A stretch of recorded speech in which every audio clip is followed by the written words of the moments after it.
energy levels, sleep quality, stress management, mental health, libido, this whole set of things that is neglected or has been neglected historically by the traditional healthcare system for the most part is often the trigger that creates the motivation to get in the driver's seat about your health, which is awesome.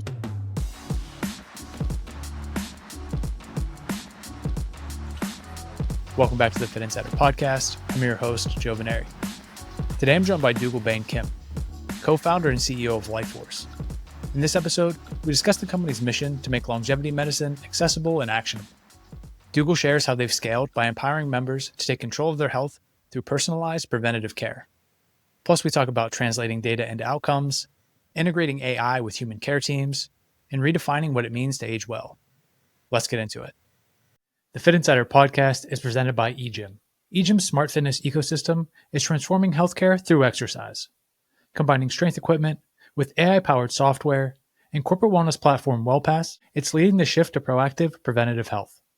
Learn more about EGYM's intelligent workout solutions at egym.com.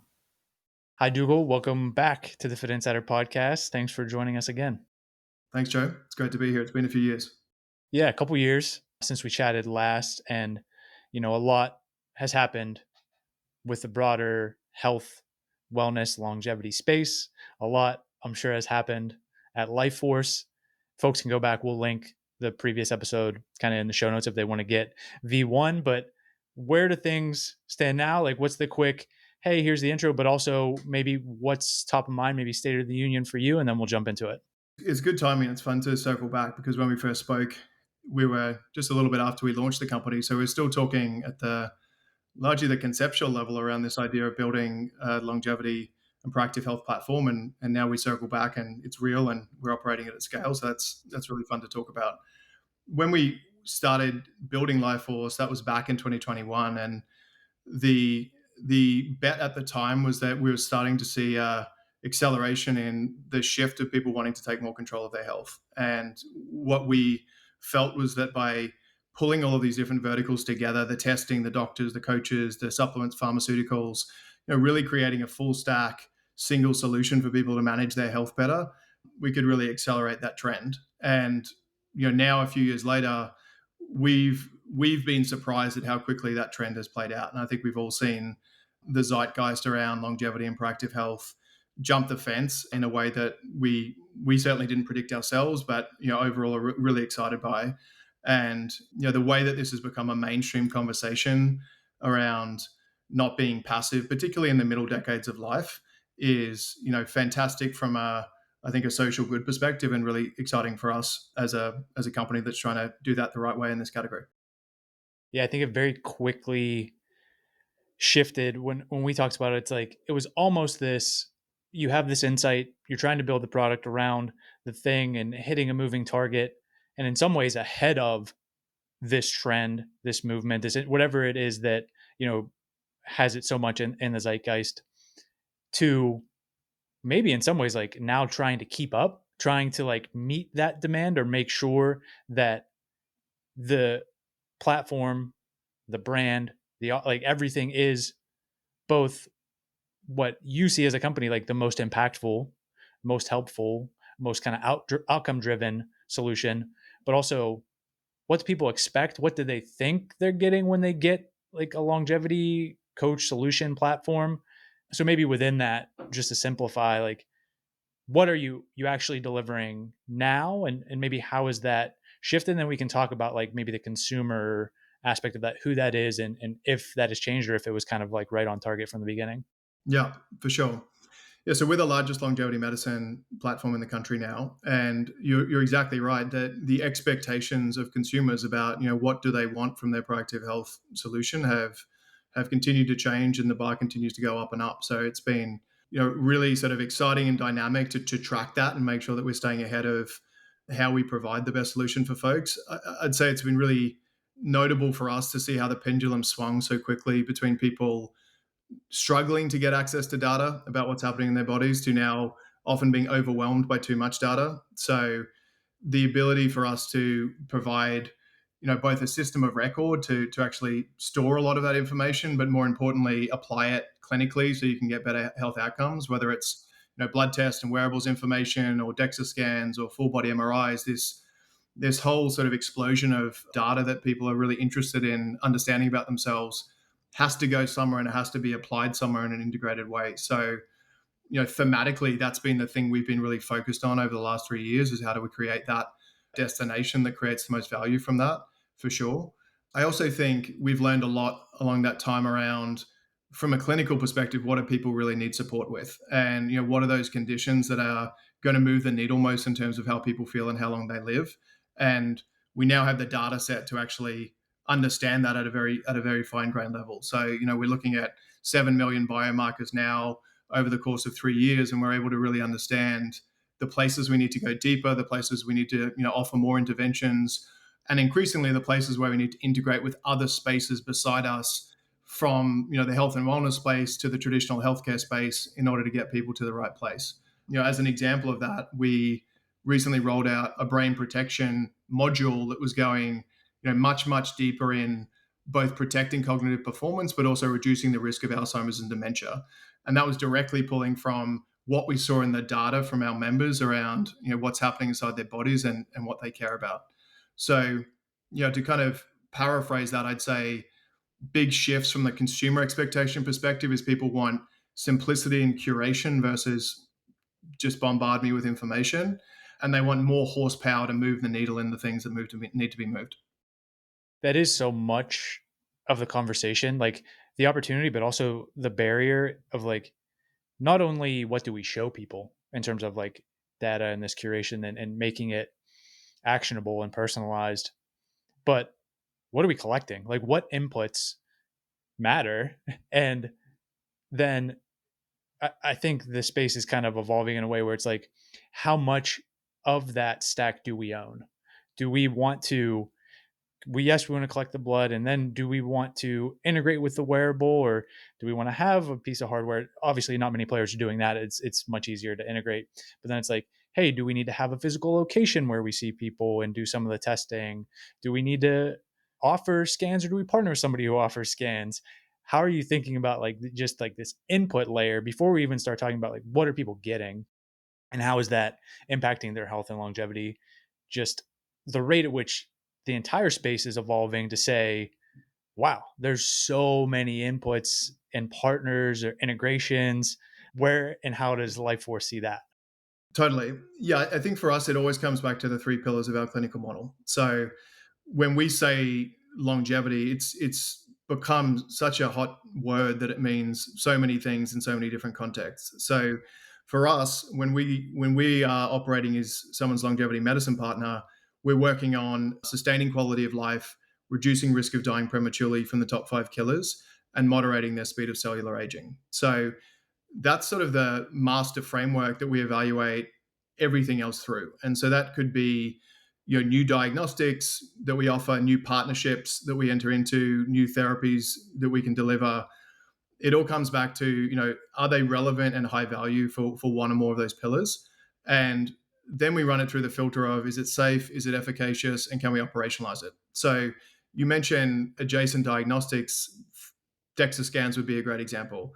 We don't want to or need to have physical locations to do DEXA scans, but our core competency is being able to integrate all of those things through partners or through things that members bring themselves, and actually use those to make people healthier and feel better. So if we're able to look at your DEXA scan in conjunction with your hormone markers, that likely takes us down a different path in terms of how to build a better program for you. So we think of it as a core set of things that we do really well operationally around at-home visits, the telehealth consults, the ability to build programs, deliver interventions and therapies. But we also do a really nice job of pulling in data from other spaces and creating value and fixing this what now problem that I think has become more of an issue as the category's grown, of people walking around with reports and different data sets, but not knowing really how to follow through and do something useful with them. Definitely agree with what you're saying in terms of like longevity at this point. There's a maybe like a fitness class that's branded a longevity class, and you're like, whoa, what does that mean? Because previous previously that was just like a hit workout, and now it's a longevity workout. It's like, what are we talking about? Where obviously on the other end of the spectrum where you guys are sitting is like, no, did we actually improve this biomarker? Did we actually make this like, so how are you taking kind of those things into the what now so that it does like actually matter for people? So the way we think about outcomes is really sort of in two major fronts. We've got outcomes that we can actually see in the data we're collecting that are going to create better life expectancy for people and resolve health issues that they have. And then there's another data set which is around quality of life improvement. So when people come to us fundamentally and come to any company in this space, I would assume they want to feel better and they want to live longer. And they want to have the peace of mind around both of those things. And obviously that's the classic lifespan, health span conversation. But we've learned a lot about the way to prioritize different goals in those two spheres. So often when we really dig in with our members around what was the thing that led them to want to engage with us in this way and to have a longevity medicine company in their lives, it often starts on the quality of life side. So energy levels, sleep quality, stress management, mental health, libido, this whole set of things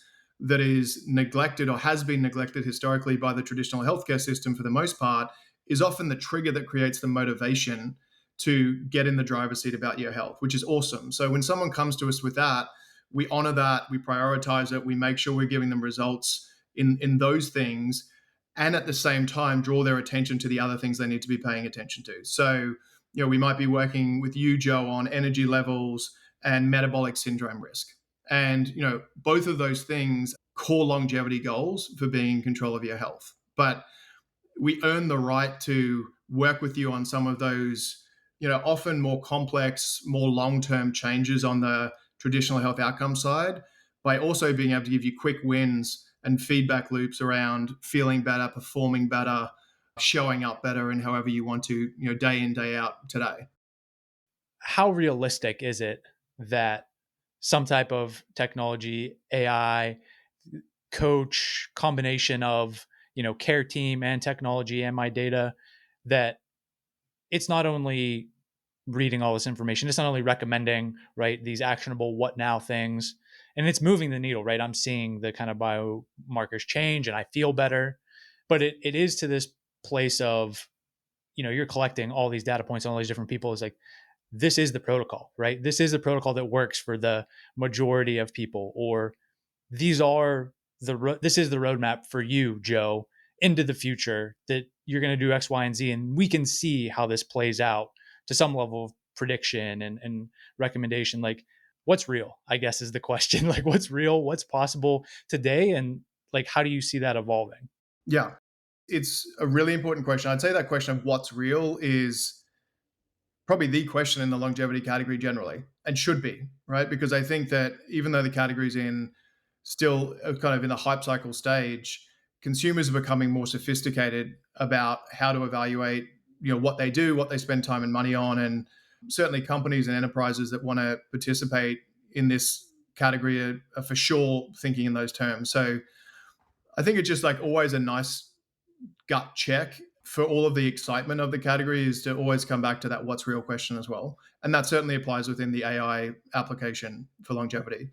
What we've found is that it's actually impossible to practice true longevity medicine in the way that we and other companies like us are trying to practice that without the use of AI tools alongside clinicians. The breadth of data sets and just the sort of sheer number of inputs in good quality longevity medicine is so far beyond primary care or traditional healthcare approaches that you can't scale that out efficiently by expecting individual clinicians to manually spot the patterns and the correlations between those different data sets. So we've already moved from this kind of straight line relationship between patient provider to the triangle of AI, patient, and provider working together.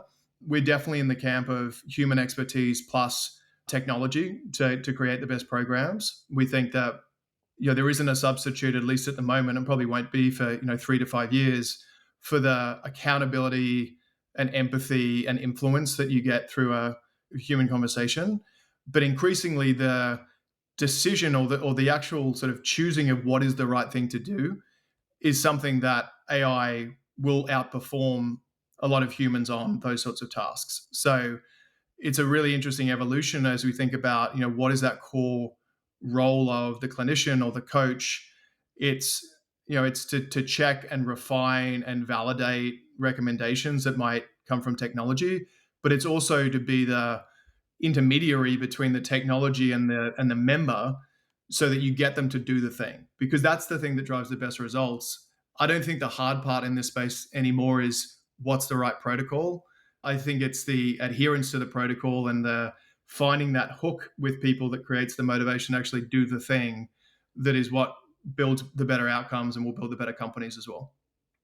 Even going into this, maybe, Lifeforce discovers like, oh, well, you should actually be doing more of this type of exercise and less of this, or maybe this type of, is like, probably kind of like knew that or had like the sense that you should be doing that. So really making sure that people actually take action and then have sustainable habits around it. Is there, I guess, how are you doing that now, right? To ensure that people are doing it. And is there a hook or a piece that is, can AI do that? Like, what is that relationship like? Do you anticipate, is it already doing that? Do you anticipate that like it will be doing that versus saying like, no, this triangle of, often talked about like human in the loop or coach or whatever it is, that kind of connection, real emotional empathy, like all those sorts of things, like that is how we will continue to like actually drive change. We certainly see, pretty frequently this sort of a dynamic of folks coming in wanting to, or being excited by some of the things they've heard or some of the sort of newest trend or kind of fad in the space, but there are more fundamental things they're not doing that would be more important for their health. So it's sort of the washing the windows while the house is on fire dynamic. And so that's, just an education process to help reorient people around where they're spending their time. Yeah, to your question around AI, I think that it is possible and will be possible sooner than people expect to deploy tooling that has, a level of trust and awareness that's pretty effective for behavior change. But I think it's got to be an and still with human interactions. So, you're already seeing outside the healthcare space people using ChatGPT as a pseudo therapist, as a brainstorm partner, as this sort of, neutral party to vent with about their lives. So the proof is sort of in the pudding about how comfortable people feel getting intimate with those tools. And I think part of that is the fact that it's not a human, actually has a safety to it in some ways around being vulnerable and confiding with people. So I think there's a role for that to play, but I think again it needs to be thought of as another member of the team versus replacing human expertise. So, we're expecting by the end of 2026 60 to 70% of our interactions will be, through an AI front door, but it's a front door that can then easily connect people to touch points with real human experts that are even more valuable than, having people spend time on things that an AI is totally set up to handle directly. So I think, at least in our model, and I think in our category, it's a way to augment and up level the quality of the human conversations, versus trying to replace that. This episode of the Fitt Insider Podcast is brought to you by EGYM. EGYM makes some of the most innovative strength training machines on the market, but that's only one part of their integrated ecosystem. With connected fitness equipment, AI-powered gym software, and a comprehensive corporate wellness offering, it's forging the future of preventative health. Partnering with companies worldwide, EGYM's WellPass program improves employee health by expanding access to premier fitness and health facilities. Upgrading gym floors, EGYM equips every operator with smart equipment and AI tools to create hyper-personalized training plans for every exerciser. Putting it all together, they're transforming healthcare through exercise. Experience the power of EGYM's ecosystem at egym.com. This stood out to me from our first conversation. I forget the stat, you can correct me because I know you know it. Emerging new science studies in the medical field take X number of years, way too long, to make its way into actual practice. And part of what you wanted to do was, one, make sure that wasn't the case. Obviously, with Lifeforce, you wanted to be on the forefront of that.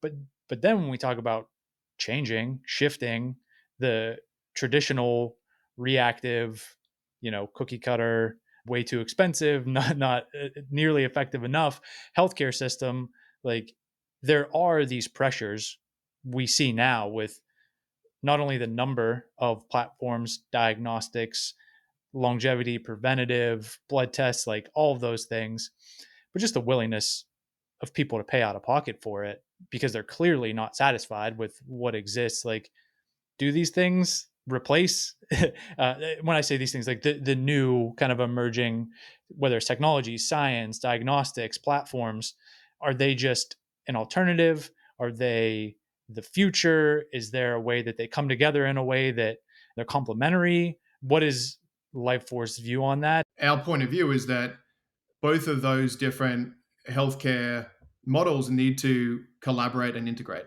And the way that the category on the proactive health and longevity side is kind of playing out at the moment is companies being sort of built on an island, disconnected from the traditional healthcare system, which makes sense for a lot of reasons, particularly as companies are earlier stage. But as the businesses and the category matures, it's going to be best for patients and best for companies to see integration there. It makes total and very intuitive sense to have the company that is proactively managing your health also able to help you navigate when things need escalation, things need more intensive support, things need to transition into the traditional healthcare system. Because particularly as people get older, and we primarily work with people between, call it 30 and 65, 30 and 70, at any point in time, there's often things that you need to pay attention to that are proactive health issues, and then there's things that you need to pay attention to that are sick care or reactive issues. And having those things dislocated from each other is not what's going to look after people best, and it's also not what's going to build the most durable businesses. So we've been focused on, really since we started building the company, creating the platform that is best positioned to drive that integration and bring these worlds back together. It's interesting to one of your earlier points around the delay between when things are validated in research and when they make their way into mainstream practice. That's 17 years is the number you were thinking back on for that.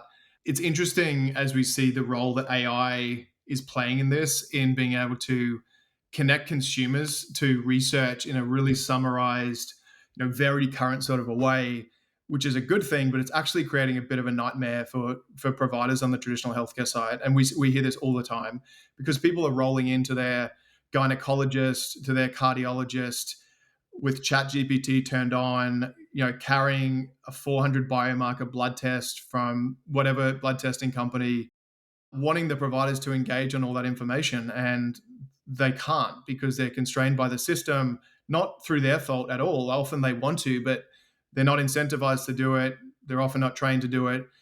So they actually need somewhere to send folks who want to have those conversations, which is another sort of interesting and unexpected side effect of this whole zeitgeist, is that we're starting to see people referred to us from different specialty practices and different parts of traditional healthcare because the doctors there want to do the right thing and get those people the conversations they need, but they know that they're kind of hamstrung about the ability to do that themselves.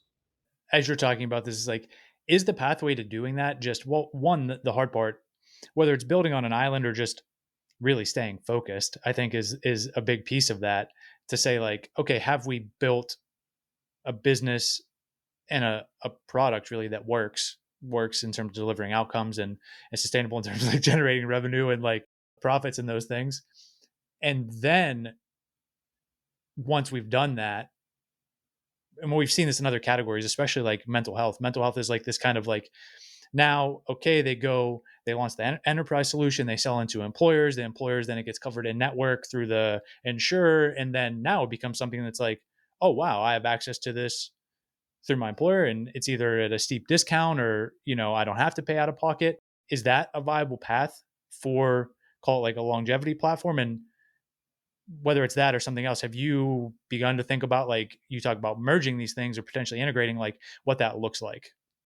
We have, and I think that last time I was on the podcast, it wasn't at all realistic to talk about enterprise channels in the longevity category because I know from previous experience that without track record around outcomes, you're not taken seriously in a lot of those sort of conversations. And we're talking years of track record. We're talking 3 years plus to be able to show that the solution is doing what it says it does. Which is totally reasonable expectation. So I think there's always been potential for that, but I think we needed to wait until companies were able to bring the receipts to start seeing those conversations accelerate. And they definitely have been accelerating, particularly in the last 6 months. I think that's, again, a factor of, folks who are making those decisions are also consumers, and they're being influenced by this whole, zeitgeist we're seeing.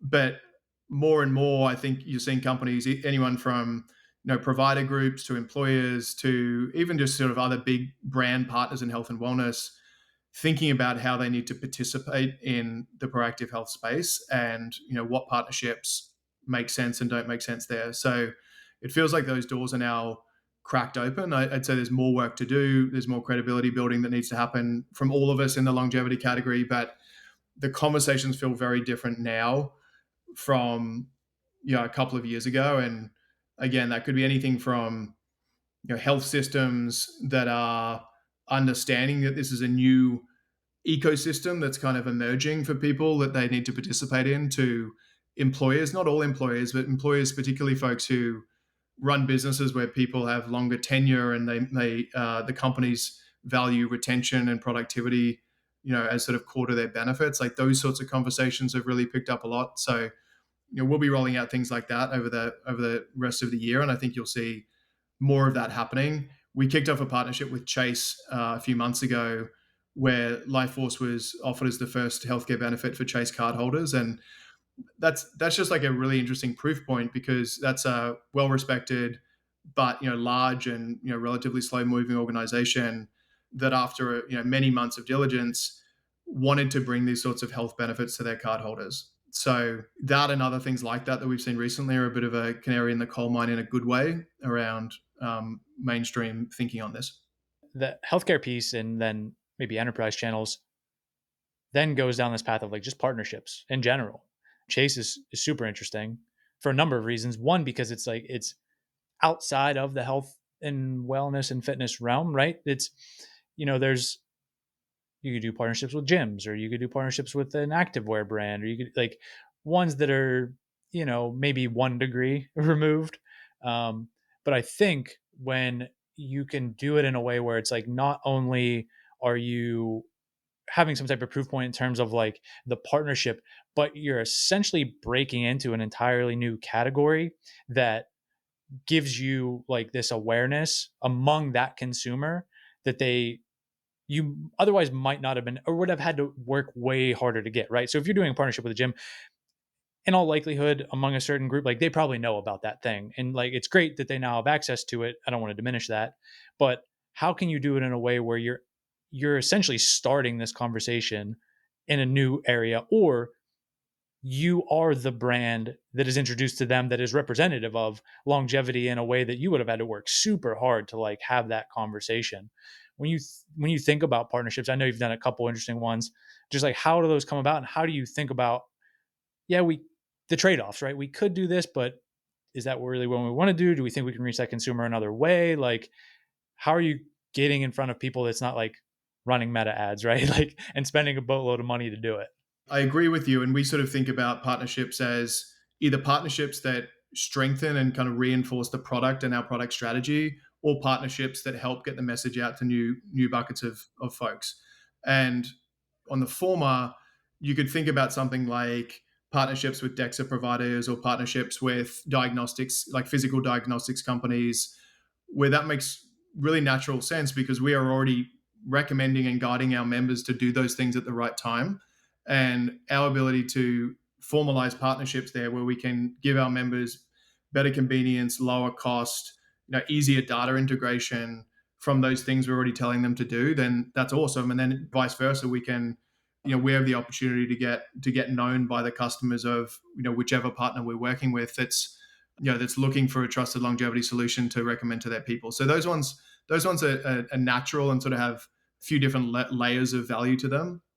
And then things like Chase, that comes down to sort of getting into more of the psychographics of demographics and psychographics of the population we're talking about, where in the Chase example, you've got folks who, are thinking about the future, but they're thinking about it through a wealth lens and a financial health lens. But it's the same sort of conversations around long-term planning, around how to live well, around what do I need to do the things I want to do in the future. So when you kind of come at it from that angle, it felt very natural because, health and wealth, being proactive on both of those fronts is obviously essential to living the best rest of your life. And so once it was clear that the demographics were really well aligned and that Chase was thinking about financial health the same way as we were thinking about physical health, it felt like a solid fit. Maybe a few more questions as we get towards the end of the conversation. One, just around the word longevity, even, right? Like, we talked about it already in terms of like, what does it mean and how do you know it's doing what we expect it to do? But just in terms of like how people even relate to that, and then maybe how Lifeforce uses it to say like, oh, what is the messaging that we are conveying to people? Because I do think it gets a little confusing or even like just like muddied, right? It's, are we talking optimization? Are we talking proactive care? Are we talking about AI coach and all the things that go into that? Do you anticipate like having to change? Oh, Lifeforce is not a longevity platform. It's now become this next thing because now what people say when they're talking about longevity is actually preventative health, is actually personalized care, is actually like whatever the next thing might be. You see a lot of debate at the moment about, is longevity just preventative health rebranded? And the answer is sort of yes, but not just that. And I actually don't think that's at all a bad thing. Like, there's obviously parts of the longevity conversation which are, good fundamentals for how to look after yourself and be healthy that are not new science fiction, AI, anything, right? They're things we've known for a long time. And then there's a whole other set of things that are much more leading edge and well beyond, any sort of historical approaches to preventative health. And I guess I think of it as like, how is it at all a bad thing if the term longevity has been the thing that's caught people's imagination and created excitement and motivation to look after themselves? So, I sort of find that debate, I don't know, not that useful. I think it's a great thing that people are, have finally found an outlet and a sort of a term and category that makes them want to look after themselves better. So we should all kind of applaud that. But I do think that, to your point, it's also really hard for the consumer at the moment to understand what it even means. So, I saw a energy drink the other day with longevity slapped on it. Supplements that were just called protein 3 months ago are now called longevity protein. You've got the biotech end of things with, legitimate biotech research into new molecules that can expand lifespan, which is super fascinating, but a different dimension of this conversation altogether. I think for us, we've gotten sharper and sharper around the idea of what is world class longevity medicine, and the distinction there for us is a platform that's actually clinically integrated, practicing medicine, applying all of those things in a very proactive way with the interventions to actually move the needle on things that need to be moved. So I think, within the meta category of longevity, there's businesses like us that are longevity medicine. I think there's other companies that are testing. I think there are other companies that are doing other sorts of interesting diagnostics. I think it's a big enough space that a lot of good businesses can be built from it. But for us at the moment, it's all about longevity medicine and then the natural sort of act two and act three of the company to build on from that kind of chassis that we've created over the last 3 years.